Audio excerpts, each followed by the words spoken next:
مسلمانوں کا ایک مرکز ہے، ایک رجوع کی جگہ ہے جس کی طرف اہل ایمان کے دل کھنچے چلے جاتے ہیں۔ اپنے اس مرکز و محور کی طرف ہر اہل دل کا دل مائل ہوتا ہے۔ ہم اسے اپنی زبان میں حرمین شریفین کہتے ہیں۔ مکہ مدینہ کی پرفضا اور پربہار رونقیں ہمیشہ سے اہل ایمان کی توجہ کا مرکز رہی ہیں۔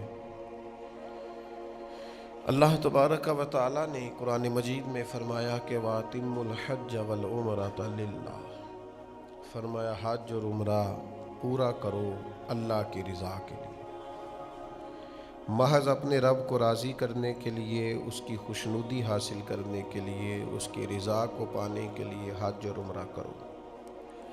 ظاہر ہے ہر ایک پر تو اس کو فرض و ضروری قرار نہیں دیا گیا۔ من استطاع الیہ سبیلا، یہ اسی کے لیے ہے جس کو اللہ تعالیٰ اس رستے کی وسعت اور استطاعت عطا کرے۔ باقی جس شخص کے پاس طاقت ہو، وسعت ہو، وقت ہو، جسمانی طور پر، مالی طور پر وہ یہ کام کر سکتا ہو، اس کو چاہیے کہ وہ کوشش کرے اللہ کے گھر کی زیارت کرنے کی۔ اس کو چاہیے کہ وہ قصد کرے رسول رحمت علیہ السلام کے روضہ اطہر پر حاضری دینے، نبی کریم علیہ السلام کی مقدس مسجد نبوی شریف میں عبادت کرنے کا۔ مسند ابو یعلا میں بہقی شریف میں حضرت ابو ہریرہ رضی اللہ تعالیٰ عنہ سے حدیث مروی ہے۔ نبی اکرم صلی اللہ تعالیٰ علیہ وسلم نے بیان فرمایا کہ رب فرماتا ہے، جس بندے کو میں نے دنیا میں جسمانی صحت اور رزق کی فراوانی عطا کی، پھر بھی وہ 4 یا 5 سال کے اندر میرے پاس نہ آیا، یعنی میرے گھر کعبۃ اللہ نہ آیا، تو رب فرماتا ہے بندہ بڑا محروم ہے۔ یہ بہقی میں بھی موجود ہے اور مسند ابو یعلا میں۔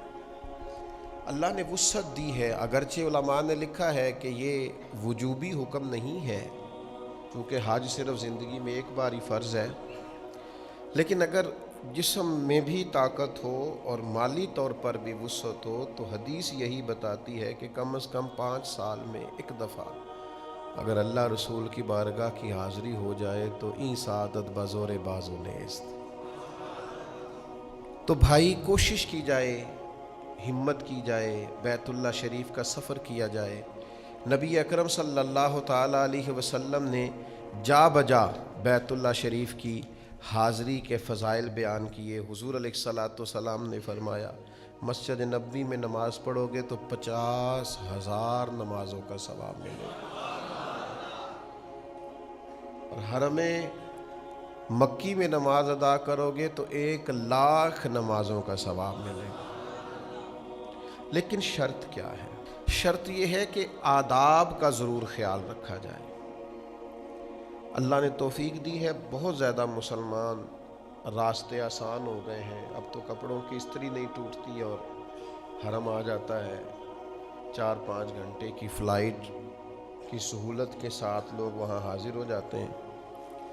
لیکن بعض اوقات اس دور جدید میں آداب کا وہ لحاظ نہیں کیا جاتا جو مسلمانوں کا شیوا ہے۔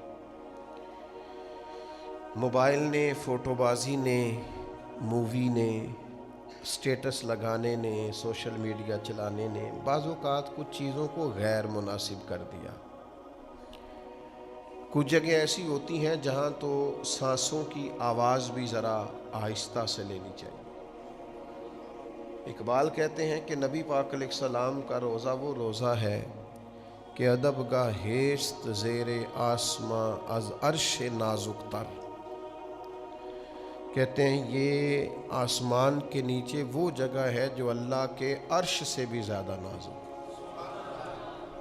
نفس گم کردمی آیت جنید و با یزیدی جاں، فرماتے ہیں حضرت بایزید بستامی اور حضرت جنید بغدادی جیسے لوگ جب روضہ پاک پہ آتے تھے تو سانسوں کا شور بھی روکتے تھے، سانسوں کا شور نہ ہو۔ آپ کی آواز اس طرح کی ہو کہ آپ سراپا ادب بن کر بیت اللہ شریف کی حاضری دیں اور روضہ رسول پہ حاضر ہوں. لیکن یہ کہ آپ نے 2 آدمی دور کھڑے کیے ہیں کہ جب میں جاؤں گا تو میری ویڈیو بنا لینا اور جب میں نکلوں گا تو میری تصویر کھینچ لینا، میں عرض کروں گا کہ یہ مناسب نہیں ہے، یہ آداب کے منافی ہے. ہم اپنے طالب علموں کو اجازت نہیں دیتے کہ وہ کلاسز میں آئیں تو موبائل ساتھ رکھ کے آئیں. پابندی ہے ادارے میں، موبائل آپ کا ضبط ہوگا، آپ کو چھٹی والے دن دیا جائے گا، اس لیے کہ یہ ادب کے خلاف ہے کہ آپ کلاس میں بیٹھے ہیں. مجھے بتائیے کسی بھی اسکول میں، کسی بھی ادارے میں کسی طالب علم کو اجازت ہے کہ وہ استاد کے پاس بیٹھا ہو تو موبائل چلائے؟ تو جب ایک استاد کے سامنے بیٹھ کر آپ کو یہ اجازت نہیں دی جا سکتی کہ آپ فون کال کریں یا سنیں، بلا مثال و بلا تشبیہ، یہ تو بارگاہ مصطفیٰ ہے، یہ تو بیت اللہ شریف ہے. اے پائے نظر ہوش میں آ، ہوش میں آ، ہوش میں آ، جاگ خواب غفلت سے. اے پائے نظر ہوش میں آ، یہ کوہ نبی ہے، آنکھوں سے بھی چلنا یہاں بے ادبی ہے. اور فاضل بریلوی رحمۃ اللہ علیہ فرمانے لگے، حرم کی زمین اور قدم رکھ کے چلنا، ارے سر کا موقع ہے وہ جانے والا. تو آداب کا خیال کرنا اتنا، دیکھیے یہ بیت اللہ شریف ہے. نبی اکرم صلی اللہ تعالی علیہ وسلم نے خانہ کعبہ کا خود ادب سکھایا. حضور فرمانے لگے، یہ بخاری میں موجود ہے، فرمایا جب بھی تم میں سے کوئی قضائے حاجت کے لیے بیٹھے تو اس طرح کبھی نہ بیٹھے کہ اس کا منہ قبلے کی طرف ہو یا اس کی پیٹھ قبلے کی طرف. قضائے حاجت کے لیے جب بیٹھے تو اس ترتیب سے بیٹھے کہ نہ منہ کعبے کی جانب ہو نہ پشت کعبے کی جانب. یہ اس کا ادب ہے.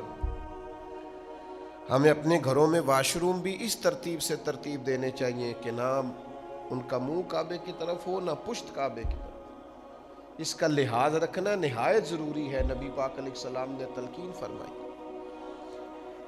ابو داؤد شریف میں حدیث ہے، ایک شخص لوگوں کو نماز پڑھایا کرتے تھے. ظہر کی نماز پڑھائی اور بعد میں انہوں نے بیت اللہ شریف کی طرف منہ کر کے تھوک دیا. بیت اللہ شریف سامنے نہیں تھا، وہ مدینے میں نماز پڑھا رہے تھے، وہ وہاں سے 500 کلومیٹر 600 کلومیٹر کی دوری پہ. انہوں نے بیت اللہ شریف کی طرف منہ کر کے تھوک دیا تو نبی پاک علیہ السلام نے لوگوں سے کہا، یہ آدمی آج کے بعد تمہیں نماز نہ پڑھائے. کعبے کی طرف منہ کر کے تھوکا تو نبی کریم علیہ السلام نے منع فرمایا، اب یہ نماز نہ پڑھائے. عصر کے وقت مصلی پہ کھڑے ہونے لگے تو لوگوں نے منع کر دیا، فرمایا کہ آپ نماز نہ پڑھائیں. تو انہوں نے کہا میری غلطی. تو کہا نبی پاک صلی اللہ علیہ وسلم نے منع فرمایا ہے. تو وہ سیدھے رسول کریم صلی اللہ تعالی علیہ وسلم کی خدمت میں حاضر ہوئے. یا رسول اللہ آپ نے منع کیا؟ حضور نے فرمایا ہاں. حضرت صائب رضی اللہ تعالیٰ عنہ اس حدیث کے راوی ہیں، فرماتے مجھے یاد پڑتا ہے کہ نبی پاک نے فرمایا اس لیے منع کیا. یہ سننا ذرا لفظ، یہ ابو داؤد شریف میں دیکھنا. حضور فرمانے لگے اس لیے منع کیا ہے کہ تو نے اللہ کو بھی تکلیف دی ہے اور اللہ کے رسول کو بھی تکلیف دی ہے، اذیت دی ہے تو نے اللہ رسول. بیت اللہ شریف کا احترام نہ کرنا، اس کی طرف تھوکنا، اس کو حضور نے اس سے تشبیہ دی کہ تو نے اللہ رسول کو تکلیف دی. لوگ پرواہ ہی نہیں کرتے، ادب ہی نہیں کرتے، خیال ہی نہیں کرتے، توجہ ہی نہیں کرتے. اور جو ادب کرے اسے کہتے ہو یار تم لوگ تو پاکستانی ہو، تم تو انڈین ہو، تم تو فلاں جگہ سے آئے ہو، تم تو بنگلہ دیش کے ہو، تمہیں کیا زیادہ احترام کا پتہ؟ نہیں جی آپ کو ہی زیادہ پتہ بھیا، آپ ہمیں سکھا دیجئے. باقی ہم نے یہی پڑھا ہے کتاب و سنت میں، اسی کو ادب جانا ہے، یہی ہمارے لیے حرز جاں ہے. حضرت ابن عباس رضی اللہ تعالیٰ عنہ ارشاد فرماتے ہیں کہ مکہ مکرمہ میں جا کے، بیت اللہ شریف میں جا کے میں اتنا محتاط رہتا ہوں کیونکہ اگر مکہ مکرمہ میں ایک نیکی کا ثواب 1,00,000 ہے تو وہاں گناہ کرنے سے بھی 1,00,000 لکھا جاتا ہے۔ حضرت عبداللہ ابن عباس رضی اللہ تعالیٰ عنہ فرماتے ہیں میں وہاں جا کے اتنا محتاط رہتا ہوں بیت اللہ شریف میں کہ میں کہتا ہوں مجھ سے مکہ مکرمہ کے علاوہ کسی جگہ 70 غلطیاں بھی ہوتی ہیں تو ہو جائیں، لیکن خانہ کعبہ میں میں موجود ہوں تو اللہ کرے مجھ سے ایک خطا بھی نہ ہو۔ باہر کی 70 خطائیں بھی گوارا ہیں، لیکن مکہ مکرمہ میں ایک خطا بھی۔ اعلیٰ حضرت بریلوی رحمۃ اللہ نے لکھا ہے جب حج ہو جاتا تھا تو حضرت عمر رضی اللہ تعالیٰ عنہ درہ اٹھا لیا کرتے تھے اور فرماتے تھے چلو یمن والو یمن چلے جاؤ، مصر والو مصر چلے جاؤ۔ لوگوں کو زیادہ دیر بیت اللہ میں رہنے نہیں دیتے کیونکہ وہ سمجھتے تھے یہ اگر زیادہ دن یہاں گزاریں گے تو یہ غلطیاں کریں گے، اپنی عادات کے مطابق یہ کوتاہیاں کریں گے تو نتیجہ یہ ہوگا کہ گناہ اکٹھے کریں گے۔ اس لیے ہمارے اکثر علماء اس بات کے قائل ہیں کہ مکہ مکرمہ میں بہت زیادہ دن گزاریں آپ، لیکن شرط یہ کہ اپنے اوپر کنٹرول رکھیں، اور جو کنٹرول نہیں رکھ سکتا وہ پھر مکے میں تھوڑے دن گزارے۔ مدینہ طیبہ میں نیکی تو 50,000 ہے پر گناہ ایک کا ایک ہی لکھا جاتا ہے۔ یہاں رحمت کا انداز تھوڑا اور ہے، تو چلو یہاں وقت زیادہ گزار لے اگر گزار سکتا ہے، لیکن بیت اللہ شریف میں وہ آدمی زیادہ وقت گزارے جس نے وہاں کا احترام بہرحال بجا لے آنا۔ ایک اور بات بھی عرض کروں، بیت اللہ کا جب آپ طواف کریں، اللہ تعالیٰ سب کو موقع عطا فرمائے، تو کوشش کریں کہ صرف اللہ کے جلال کا خیال ہو، رب کی رحمت کی امید ہو۔ وہاں بیت اللہ کا طواف کرتے ادھر ادھر کے خیال آنا، سامنے اللہ کا گھر ہے، حاضر اس کی بارگاہ میں ہو گئے، اور پھر ناراض نہ ہوئیے گا، مجھ سے باقاعدہ لوگوں نے موبائل پکڑے ہوئے ہیں، ساتھ ساتھ ویڈیو چل رہے، او بھائی بس کر دے، تو کیا غیر مناسب معاملہ تو کر رہا ہے۔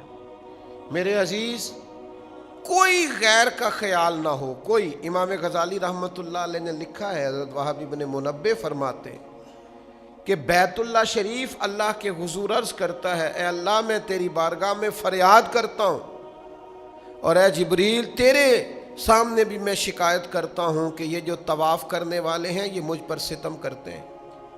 بیت اللہ عرض کرتا ہے اے کعبے تجھ پر کس طرح ستم کرتے ہیں؟ تو کہتا ہے یہ بیت اللہ شریف عرض کرتا ہے اللہ کے حضور مالک یہ طواف کرتے ہوئے بیکار باتوں کو سوچتے ہیں، یہ ادھر ادھر کی حرکات کرتے ہیں، اللہ کے حضور کعبہ شکایت کرتا ہے۔ تو بھائی اپنے خیالات کو یکسو کریں اور یکسو کر کے پھر بیت اللہ شریف کی حاضری دیں، لیکن ہمارے ہاں یہ یکسوئی لوگ پیدا نہیں کرتے، اس طرف لوگ متوجہ نہیں ہوتے، ادھر ادھر کی باتوں میں لوگ لگے رہتے ہیں۔ میں عرض کروں ضرور جائیے، بار بار جائیے، کئی بار جائیے، پر ادب سارے قائم رکھ کے جائیے، معاملات کا پوری طرح خیال رکھ کے جائیے۔ یہ تو چند باتیں تھیں کعبۃ اللہ کے بارے میں، اور پھر جب موقع ملے حضور کی بارگاہ کی حاضری کا،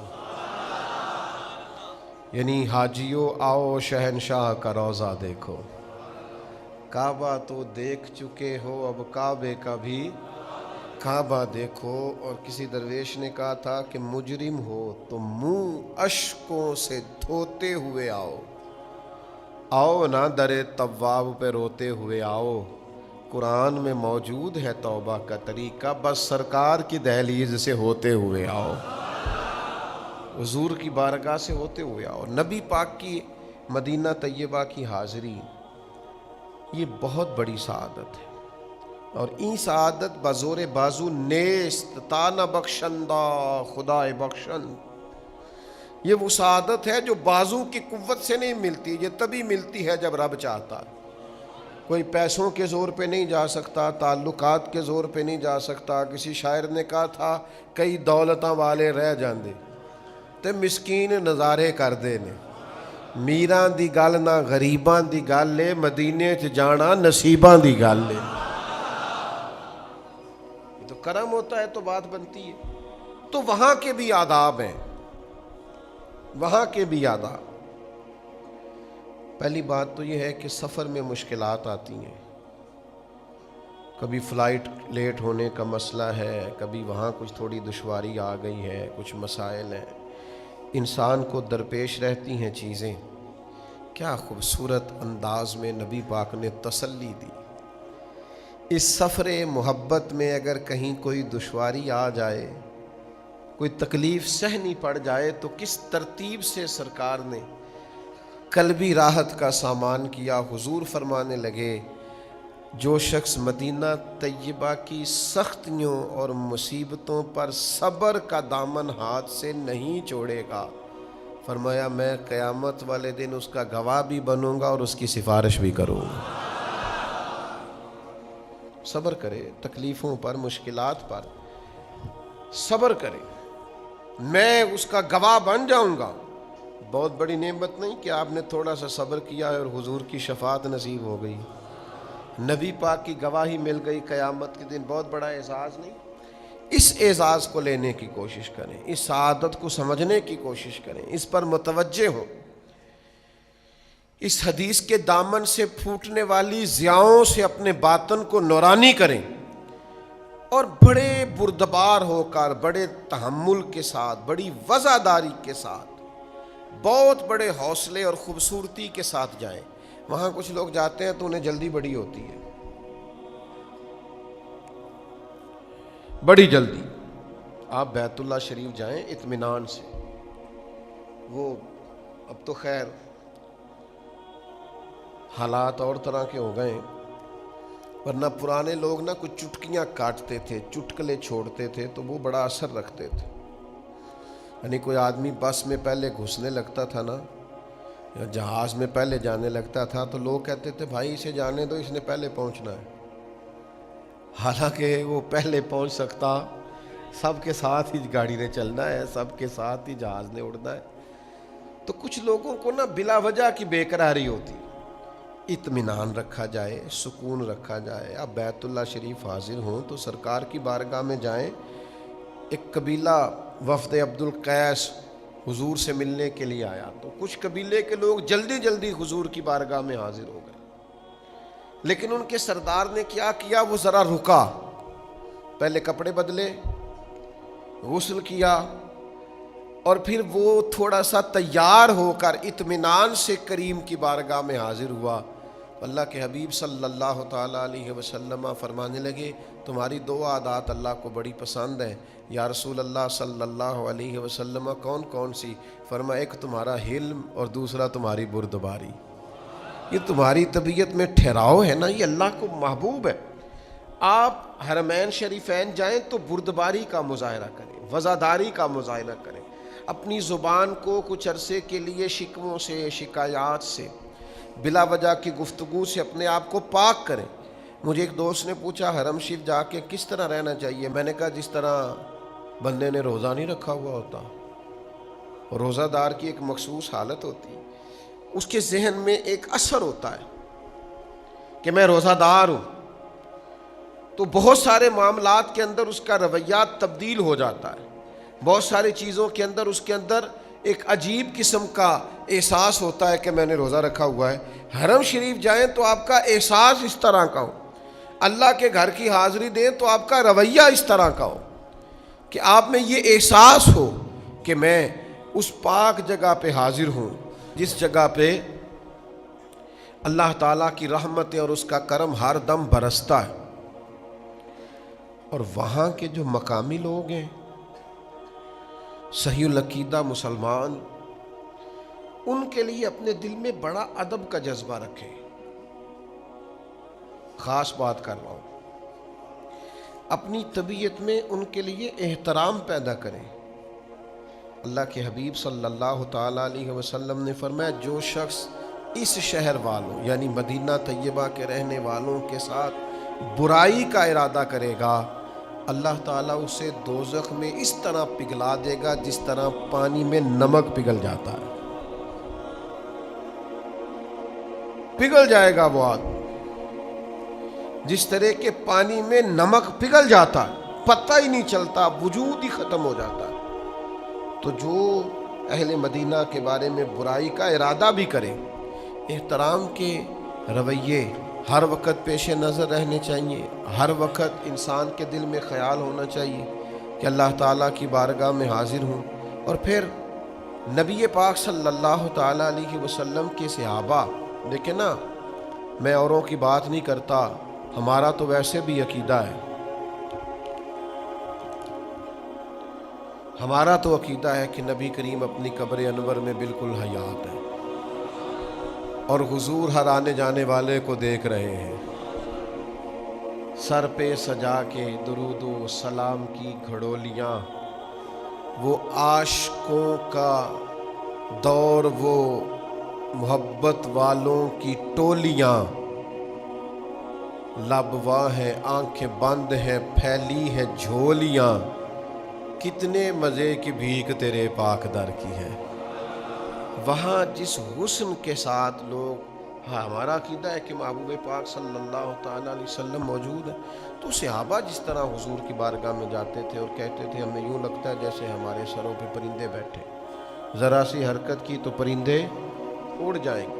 میں حرم شریف حاضر ہوتا ہوں تو بہت سارے لوگ مجھ سے کہتے ہیں ملنا ہے آپ سے، تو میں کہتا ہوں تجھے اتھے آ کے بھی پیر لبن رہے ہو، صحیح کہتا ہوں۔ میں ان سے کہتا ہوں اگر کوئی پیر بھی آیا تو وہ بھی بیچارہ اپنی معافی لینے آیا، تو یہاں تو ادھر توجہ کرو سیدھی، آپ یہاں کس چکر میں پڑے ہوئے، آپ کس چکر میں۔ میں ایک دفعہ میں نے ماسک وغیرہ پہن رکھا تھا اور کپڑا لیا ہوا تھا، تو ایک صاحب مجھ سے ہی آ کے پوچھنے لگے، سنے کا کھڑا لے پیر صاحب آئے۔ میں انہوں کہا یار میں انہوں ذاتی طور تے جاننا، وہ بڑا گناہگار بندہ ہے، وہ معافی لین آیا ہے تھے اللہ کی بارگاہ وچ، تو چھڑ پر آ تو تے پیر لبنا پہ، وہ بڑا مسکین آدمی تے گناہ، کوئی ایڈا اچھا آدمی نہیں جڑا تو گمان کرنا۔